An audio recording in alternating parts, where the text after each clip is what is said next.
सारी ज़िंदगी आप कमाते हैं और एक झटके में आपकी कमाई ख़त्म हो जाए तो कैसा लगेगा। और मेरे पास एक कॉल आई, कॉल पे एक IVR आवाज़ थी। IVR समझते हैं, अगर सरल भाषा में कहें तो कंप्यूटर जो बोलता है कंप्यूटराइज आवाज़ थी। जैसे आप कस्टमर केयर में कॉल लगाते हैं, उस तरह मेरे पास एक कॉल आई और कॉल था, बताया गया मुझे HDFC बैंक से कॉल है और उसके पास एक क्रेडिट कार्ड है आपके नाम से और क्रेडिट कार्ड से आपके ट्रांजेक्शन हुई है 40,000 रुपये की। अगर आपने की है तो 1 दबाएँ, न की है तो 9 दबाएँ, कस्टमर केयर से बात करें। मुझे इसके बारे में पता नहीं था उतना। मैं सोचा मैंने कोई क्रेडिट कार्ड लिया नहीं, तो मैं क्या किया, 9 दबा दिया। 9 दबाने के बाद अब बताऊंगा उसके आगे कि वो IVR कॉल थी या कॉल रिकॉर्ड करके और मुझे सुनाया जा रहा था। सच्चाई तो ये है, कॉल रिकॉर्ड करके मुझे सुनाया जा रहा था, वो बाद में मुझे समझ में आया।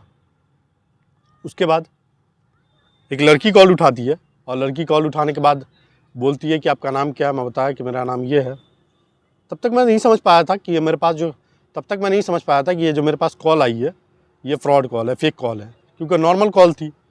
तो मैं बोला हो सकता है कि बैंक की तरफ से कॉल आया हो। कभी कभी क्या होता है, वेरिफिकेशन के लिए भी कॉल कर लेते हैं। जैसे अगर मेरा अकाउंट है ICICI बैंक में, अगर ICICI बैंक से मैं ट्रांजेक्शन करता हूँ तो कभी कभी मेरे पास कॉल आ जाती है IVR वाली। तो मेरे पास दिमाग में वो था कि हो सकता है यार मेरे नाम किसी ने एक क्रेडिट कार्ड निकाल लिया हो और उस क्रेडिट कार्ड का गलत इस्तेमाल हो रहा हो, इसलिए मैंने 9 दबाया।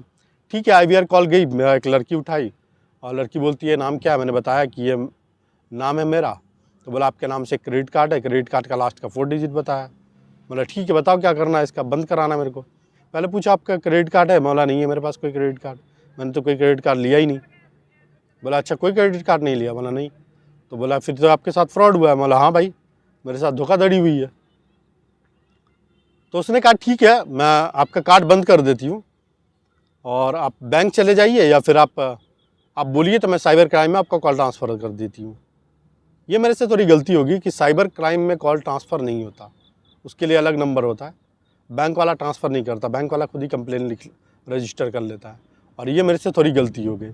मैं थोड़ा काम में लगा हुआ था, मैं उतना समझ नहीं पाया और मैंने कहा ठीक है। मैं पहले बोला भी कि मैं जा रहा हूँ बैंक में, इसका देखता हूँ पता करके मेरे नाम से क्या। बोला ठीक है। उसने एक ऑप्शन दिया मुझे कि क्रेडिट कार्ड को आप यहीं से कंप्लेन कर सकते हैं साइबर क्राइम में। बोला ठीक है, कॉल ट्रांसफ़र कर दो। असली खेल उसके बाद शुरू होता है। वो कॉल ट्रांसफ़र किया एक लड़के पास कॉल ट्रांसफ़र करने के बाद वो बोल रहा है मैं साइबर क्राइम से बोल रहा हूँ। साइबर क्राइम से बोल रहा है, कहाँ से बोल रहा है भाई? उसकी जो DP लगी हुई थी वो मुंबई पुलिस की लगी थी और DP पे लगा रखा था उसने, व्हाट्सएप के DP पे। मैंने चेक कर लिया, दूसरे फ़ोन से चेक कर लिया था, बाद में चेक किया, लेकिन मैंने DP लगा रखी थी मुंबई पुलिस की। और उसके बाद बोल रहा है कि मैं दिल्ली साइबर क्राइम से बोल रहा हूँ। तब मुझे थोड़ा उस टाइम में डाउट नहीं हुआ क्योंकि उस टाइम में मैंने चेक नहीं किया। ठीक है, वो कॉल ट्रांसफ़र हो गई मेरी।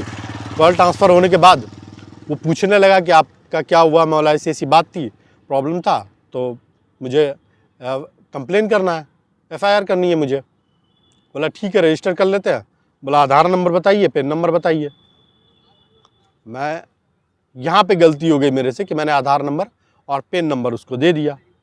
आधार नंबर पेन नंबर देने के बाद बोलता है ठीक है मैं आपको बताता हूँ। उसके बाद उन्होंने क्या किया, कंप्लेन रजिस्टर कर रहा था। कंप्लेन रजिस्टर करने के बाद जब तक कंप्लेन रजिस्टर्ड हो रहा था तब तक उन्होंने क्या किया कि मैं आपका अकाउंट चेक कर लेता हूँ और कितने बैंकों में आपके नाम से क्रेडिट कार्ड चल रहा है, अकाउंट चल रहा है, वो चेक कर लेता हूँ मैं एक बार। क्रेडिट कार्ड चल रहा है, उन्होंने कहा क्रेडिट कार्ड चेक कर लेता हूँ कि और कितने बैंकों में चल रहा है। हो सकता है कि एक बैंक HDFC का निकाला हो तो कोई और बैंक का भी क्रेडिट कार्ड निकाला हो। आपने कहीं डॉक्यूमेंट दिया था, नॉर्मली हम लोग डॉक्यूमेंट कहीं ना कहीं देते रहते हैं किसी न किसी काम, चाहे आधार कार्ड, पैन कार्ड, वो आम बात है, हम कहीं भी देते रहते हैं। वो आप भी देते होंगे, मैं भी देता हूँ।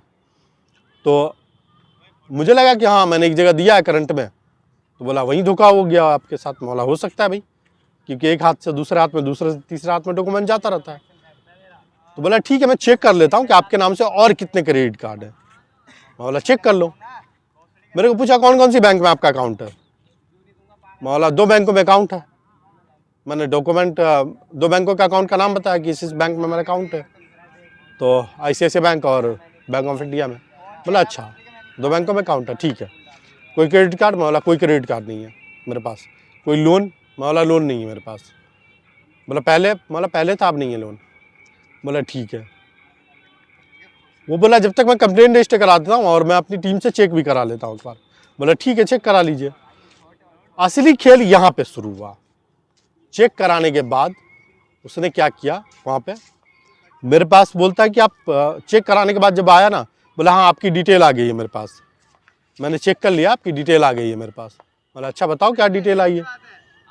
बोला आपने गलत जानकारी दी है मुझे। क्या जानकारी गलत दी है। बोला आपका 2 नहीं और अकाउंट बैंकों में अकाउंट है, जो 2 बैंक का नाम ने आपने लिया है उसके अलावा भी आपका अकाउंट है। बोला यार ऐसा तो नहीं है, मेरे पास 2 और भी बैंकों का अकाउंट है। बोला नहीं है मेरे पास और बैंकों का अकाउंट, बताओ आप। बोला नहीं आप बताओ, आप मैं आपके मुँह से सुनना चाहता हूँ। बोला नहीं है मेरे पास और बैंकों का अकाउंट, बताओ। जबकि मैं उसको बता दिया था कि मैं पत्रकार हूँ, फिर भी मेरे साथ इतने ये लोग फ्रॉड लोग बढ़ गया, इतना ये लोग धोखाधड़ी करने वाला लोग, इतना ये लोग का मनोबल बढ़ गया कि किसी के साथ भी धोखाधड़ी कर सकते हैं। अभी बॉलीवुड का बहुत बड़ा स्टार है, सुपर स्टार, उसके साथ भी धोखाधड़ी हो गई थी, लेकिन ये बात मीडिया में नहीं आई क्योंकि उसकी इज्जत का सवाल था। सरकार को इस पर कुछ करना चाहिए लेकिन कर नहीं रही है सरकार, ये गलती है सरकार की, इस पर ध्यान देना चाहिए सरकार को। देश की जनता है बर्बाद हो रही है, बड़ी मेहनत करके पैसा कमाती है और वो बर्बाद हो जाए तो कितना दुख होता होगा आप सोचो। आप लाखों रुपया, करोड़ रुपया, आपको लाखों करोड़ रुपये कमाने वाले तो इस देश में बहुत कम है। लाखों रुपया, हज़ारों रुपये कमाता है, कोई 200 रुपया डेली कमाता है, कोई 10,000 रुपये का महीना, कोई 12,000 रुपये का महीना कमाता है, उसको लूट लिया जाए तो कैसा रहेगा। सरकार को इस पर ध्यान देना चाहिए। खैर वापस मैं अपनी बात पे आता हूँ। मैंने बोला मैंने जो 2 बैंकों का नाम बताया बस वही 2 बैंक में, उसी 2 बैंक में मेरा अकाउंट है और किसी बैंक में अकाउंट मेरा नहीं है। तो बोला फिर मेरे पास डिटेल कैसे आ रही है। मैं बोला देख बताओ डिटेल है तो। बोला नहीं आपके मुँह से सुनना चाहता हूँ। बोला है ही नहीं मेरे पास अकाउंट, तो क्या बताऊँ मैं आपको। बहुत देर तक बहस हुई, बहस होने के बाद बोला कि आपका अकाउंट है यूनियन बैंक में। बोला ही नहीं, मैं कभी यूनियन बैंक गया ही नहीं, मेरा कोई लेना ही देना नहीं है। बोला और उसमें 1.5 करोड़ रुपया पड़ा हुआ है।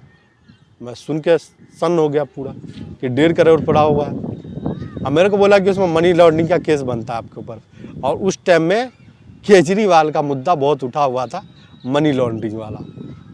मैं सोचा ये तो यार पंगा हो जाएगा। मैं बोला ठीक है मैं यूनियन बैंक में जाता हूँ, मेरे पास में ही है यूनियन बैंक का ब्रांच। मैं बोला मैं वहाँ जाता हूँ। बोला ठीक है जाना। वहाँ पे अब बात सलटने की बात आई।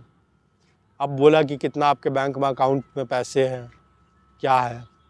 और ठीक है मैं सर से बात करा देता हूँ। वो अपने सीनियर को बात कराने की बात किया। पहले तो मुझे धमका दिया कि मनी लॉन्ड्रिंग का केस बनता है, आपके अकाउंट में 1.5 करोड़ रुपया है, कहाँ से आए पैसे आप जवाब दो। बोला मैं कहाँ से जवाब दूँ। जब मैं सीनियर से बात किया ना उसके, तब मेरा दिमाग खुला कि यार ये तो सारा फ्रॉड हो सकता है।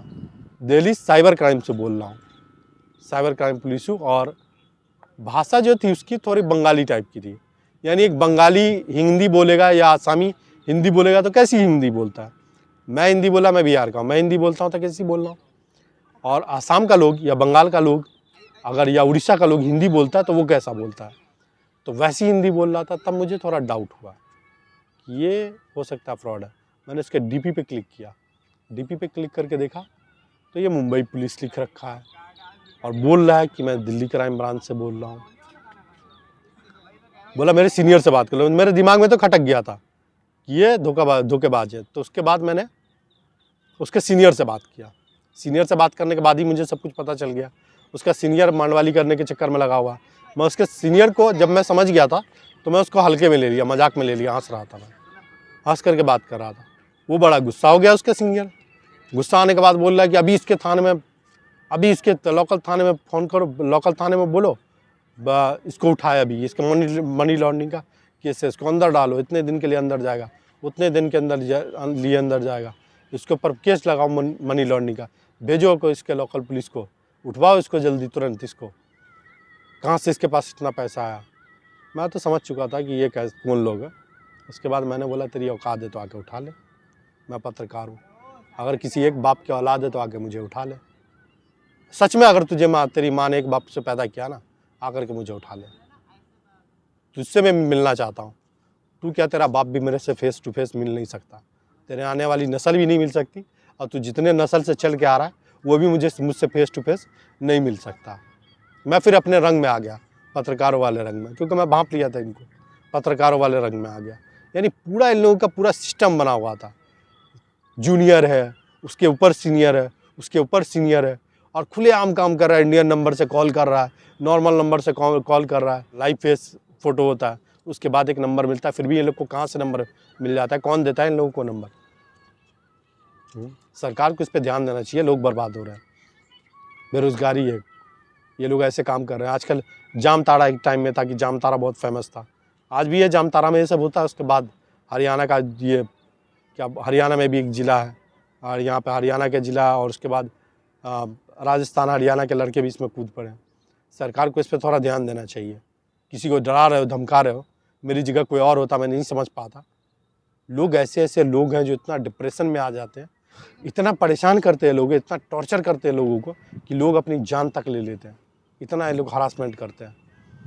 जिस तरह से मुझे उस टाइम में मनी लॉन्ड्रिंग का केस चल रहा था, अरविंद केजरीवाल पे बहुत वो मुद्दा छाया हुआ था, मनी लॉन्ड्रिंग वाला। और एक बार आपको कोई बोले कि आपके अकाउंट में, आपको पता भी नहीं, आपने अकाउंट खुला रखा, मुझसे झूठ बोल रहा है, आपके अकाउंट में 1.5 करोड़ रुपया है, एक छोटे दिल का आदमी होगा या अगर कोई बीमार होगा तो उसको हार्ट अटैक नहीं आएगा, वो मर नहीं जाएगा इससे, ऐसा सुन करके। लेकिन ये लोग लूटने के चक्कर में लगे हुए। खैर ये लोग तो इंडियन है ही नहीं, देश के लोग है ही नहीं, देश के गद्दार है ये लोग। अब जो इसको बोले कि देश का नागरिक है, वो भी उसकी तरह गद्दार है। देश के गद्दार लोग हैं लोग जो अपने देश के लोगों को लूट रहे हैं। लेकिन सरकार क्या कर रही है? सरकार ध्यान दे रही है। बहुत लोग बर्बाद हो चुके हैं इसमें। और आपको इसलिए मैं ये वीडियो बनाने का मकसद यही था कि कोई भी आप आ करके आपको बोलता है कि आपका मनी लॉन्ड्रिंग का केस है, या आपने गलत अकाउंट खुलवाया, आपके पास एक अकाउंट और है, आपने क्रेडिट कार्ड ले रखा है, किसी की नहीं बात तो सुनना है। कोई भी बोला ठीक है मैं ब्रांच में जाके मिल लूँगा, मैं थाने में जा रहा हूँ मिलने के लिए। बैंक का मामला हो ठीक है, ब्रांच में जा रहा हूँ मैं। कोई और मामला हो, थाने में जा रहा हूँ मैं मिलने के लिए। किसी भी बातों पे ध्यान नहीं देना। ये सब क्या बहुत धोखाधड़ी इस टाइम पे बहुत हो रही है। आप खुद समझ सकते हैं कि जब मुझे थोड़ी देर के लिए कन्विंस कर लिया, तो आप सोचिए अगर मेरे पास वो जो भाषा होता उसका, मैंने उसको कहाँ से पकड़ा? उसके भाषा से पकड़ा। वो भाषा बता रहा है, बोल रहा है दिल्ली से, और भाषा उसकी बंगाल की है। बंगाल हो या आसाम हो या उड़ीसा हो, वो उस टाइप की टूटी फूटी हिंदी बोल रहा था। काहे कि सीनियर हो तुम, वहाँ पे पकड़ लिया मैंने उसे। हर आदमी अगर इस बात पे ध्यान न दे तो क्या होता, उसके साथ कितने रुपए लूट जाते उसके। एक केस चल रहा है ऑलरेडी है, पूरे मीडिया में छाया हुआ है, मनी लॉन्ड्रिंग का केस अरविंद केजरीवाल का। लोगों के दिमाग में बैठ गया हुआ है मनी लॉन्ड्रिंग, और आपके ऊपर वही तोहमत लगा दिया जाए, वही एलिगेशन लगा दिया जाए आपके ऊपर। आप कितना डिप्रेशन में जाएंगे, आप कितना परेशान हो जाएंगे, आपकी हालत क्या हो जाएगी। इस तरह से अगर किया जाए लोगों के साथ तो कैसा होगा। आपको मैं इसीलिए ये वीडियो बनाने का मकसद यही था कि मैं आपको बताऊं कि ऐसा हो सकता है और ऐसा हो रहा है। कोशिश करिएगा कि ऐसी चीज़ों से बच के रहिए, और इस वीडियो को अपने ज़्यादा से ज़्यादा करीबी लोगों तक शेयर कीजिए, चाहे फेसबुक हो या व्हाट्सएप हो, शेयर कीजिए ताकि उनको पता चले और ऐसे धोखाधड़ी से बचें। मिलते हैं नेक्स्ट वीडियो में, तब तक के लिए जय हिंद।